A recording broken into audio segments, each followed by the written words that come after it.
Hello there, my name is Rick. You're lucky to talk about animation, and today we talk about The Monkey King. Now, this new Netflix original animated movie actually is pretty good, but of course, it's not for everyone because how the Monkey King personality really is. He's a very arrogant type of character, but the original Monkey King is all bitter, kind of arrogant. In fact, Dragon Ball Z Goku are the main lead of that movie or series that he is exactly like the Monkey King because he was sort of inspired by the Monkey King, getting all his basically traits, in other words. If you like Goku, not the American one, the Japanese one, that he is very arrogant. He just sort of think about himself than no one else.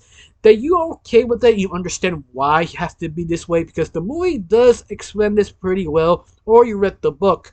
That he is sort of kind of lonely, that no one wants to be near him because how dangerous and how crazy he is, but unintentionally because the reason how he act this way is because how the world is sort of set up. Like, know your place. You are basically a nothing kind of creature. Just follow the rules and you be safe for a reason because this world is filled with demons. So you follow the rules, you live alone to see tomorrow, at least tomorrow. But that's what's so interesting about the Monkey King because the Monkey King is sort of unwanted, but yet he's still a kind of half god, you could say, or not even god. He's just very special kind of creature that yet beloved, god level, not words. But this is the most interesting thing is the other gods or the immortals of this story know his existence, but they chose to not accept him or ignore him or attempted to kill him because he is sort of annoying and frustrating to be with. Because at the very end, the Monkey King, all the things he does, he just want attention. He just want to be loved. He want to be hugged by someone to notice him. The reason why he became sort of arrogant over the top, sort of like a hype man himself, is because no one will actually listen to him.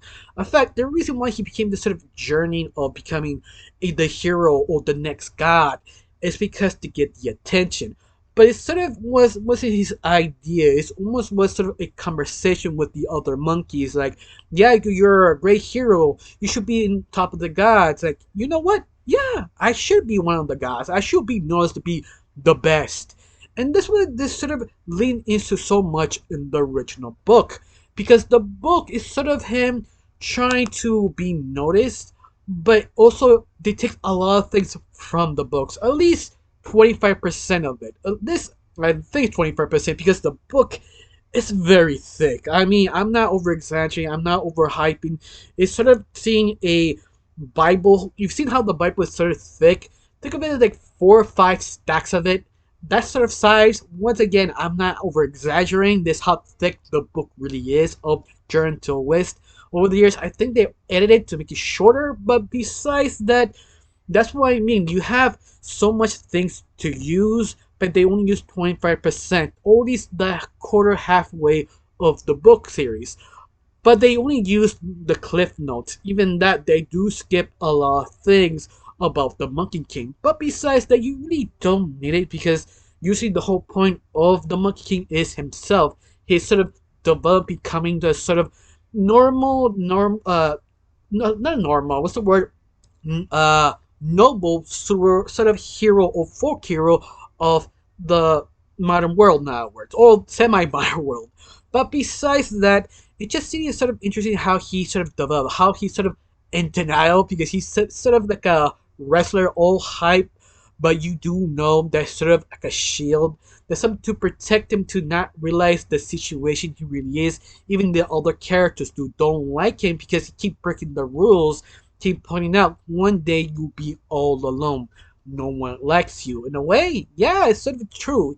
Even he can bend the world, even can break the rules, become the new god, he still be alone. No one actually liked him. He became sort of a monster demon type of god in the whole film. Semi end. You see the movie, you know what happens next. But this way I think you come with the other characters, like his sort of assistant kind of village girl who wants to help the Monkey King because one, she's a fan, but two, and most important, she needs something for him to do for her, but she doesn't have, it doesn't really convince him to help her. So she had to do sort of questionable things to portray the Monkey King to sort of save her village, in other words. But that was sort of interesting because they add another villain that is sort of a minor villain in the original book. The what's it called? The Dragon King. The Dragon King is basically a sort of a lake god or something like that. That the Monkey King and his crew must cross the lake.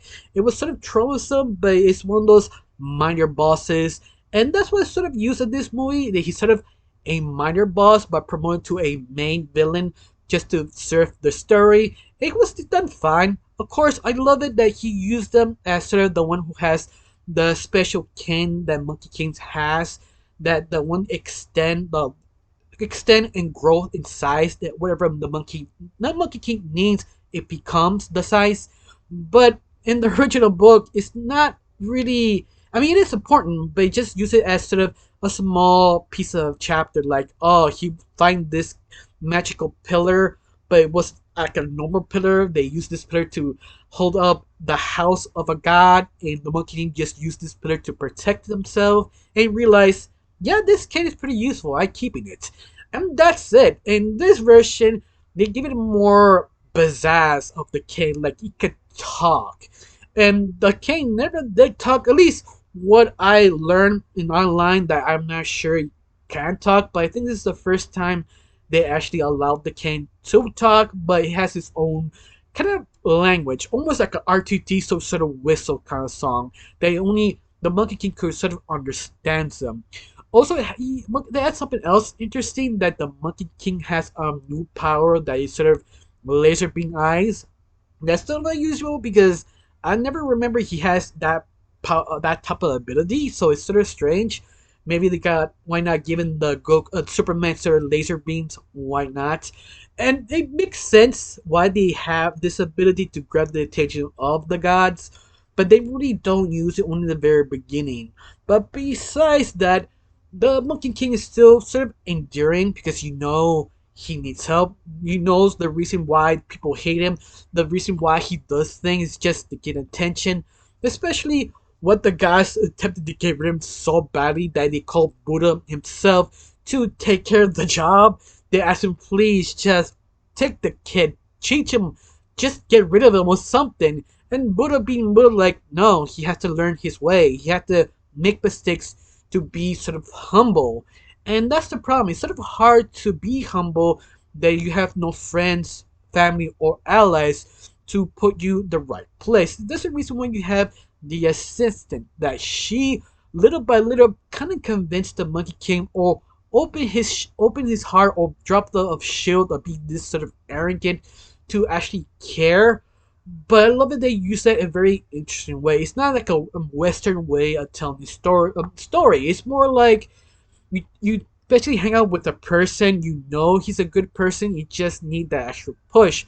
But you need something, but he won't give it to you, or you need his help, but you won't. So you just take his advice, just take what you want. And she did. And that's the interesting part, because he sort of used his logic against him. Because once again, that's how he is. That's what he's trying to do. It sort of kind of make him a little bit more, what's the best word? Realize the situation. Like, he doesn't realize the first till they force him a certain position to actually think about it. And I think that's sort of interesting. That's why it's just sort of surprising, because every time you think it goes a certain direction, they technically do, but did it in a way is sort of different enough to make it, yeah, that actually does make sense. You still get the same results, but did it in a way they go like the long way, but it just works so well. Especially the pacing. The pacing is kind of fast, but it makes sort of sense because of the character, how fast he is, trying to glorify himself, trying to be noticed to be gods, to become a god. And that's sort of interesting. I mean, the whole movie did it so well. They did adapt at least a good 25% of the book decently. I mean, decently more like the sticky notes of it, or the highlights of the moments of the book of the Monkey King.